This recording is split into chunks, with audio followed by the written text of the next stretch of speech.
ஒரு சிறிய கிராமத்தில் ராமன் என்ற ஒரு நல் மனம் கொண்ட ஞானம் மிகுந்த ஆசிரியர் வாழ்ந்து வந்தார். குழந்தைகளுக்கு பாடம் கற்பிப்பதை அவர் மிகவும் விரும்பினார். மேலும் எப்போதும் அவர்களுக்கு நன்றாக புரியும்படி புத்திசாலித்தனமான வழிகளில் கற்றுக் கொடுத்தார். அவருடைய மாணவர்களில் ஆரியன் என்ற ஒரு ஆவலான சிறுவன் இருந்தான். அவன் எப்போதும் நிறைய கேள்விகள் கேட்பான். ஒரு நாள் ஆரியன் ஆசிரியரிடம் வந்து, ஆசிரியரே, உலகில் மிக முக்கியமானது என்ன என்று கேட்டான். ஆசிரியர் சிறு புன்னகையுடன் ஒரு காலியான குடுவையை ஆரியனிடம் கொடுத்தார். இந்த குடுவையை ஆற்றில் கொண்டு போய் தண்ணீரால் நிரப்பி ஒரு சொட்டும் வீணாக்காமல் திரும்ப கொண்டு வா என்று கூறினார். ஆரியன் கவனமாக ஆற்றிற்கு சென்று குடுவையை நிரப்பி திரும்ப நடக்க ஆரம்பித்தான். அவன் தண்ணீர் ஒழுகாமல் பார்த்து கொள்வதில் அதிக கவனம் செலுத்தியதால் சுற்றியுள்ள அனைத்தையும் கண்டுகொள்ளாமல் சென்றான்.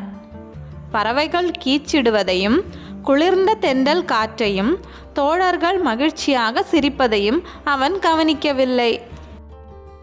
அவன் திரும்பி வந்ததும் ஆசிரியர் கேட்டார், வழியில் அழகான மலர்களை கண்டாயா? ஆரியன் தலையசைத்தான். இல்லை. பறவைகள் இனிமையாக பாடுவதை கேட்டாயா?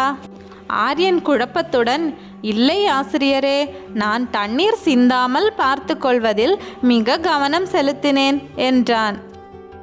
ராமன் மெதுவாக குடுவையை வாங்கி கொண்டு, உன் வாழ்க்கையும் இந்த குடுவையை போன்றதே. உன் இலக்குகள் முக்கியமானவை. ஆனால் அவற்றில் மட்டும் கவனம் செலுத்தினால் சுற்றியுள்ள அழகையும் மகிழ்ச்சியையும் இழந்துவிடலாம். உலகில் மிக முக்கியமானது சமநிலையாக வாழ்வதுதான். கடுமையாக உழைப்பதற்கும் வாழ்க்கையை அனுபவிப்பதற்கும் இடையே சமமாக இருக்க வேண்டும் என்றார். அன்றிலிருந்து ஆரியன் கடினமாக உழைத்தாலும் வாழ்க்கையின் சிறிய மகிழ்ச்சிகளையும் அனுபவிக்க நேரம் எடுத்துக்கொள்ள தொடங்கினான். ஆகவே அன்பான குழந்தைகளே, வாழ்க்கை ஒரு குடுவை தண்ணீரை எடுத்துச் செல்வது போலத்தான். உங்கள் இலக்குகள் முக்கியமானவை.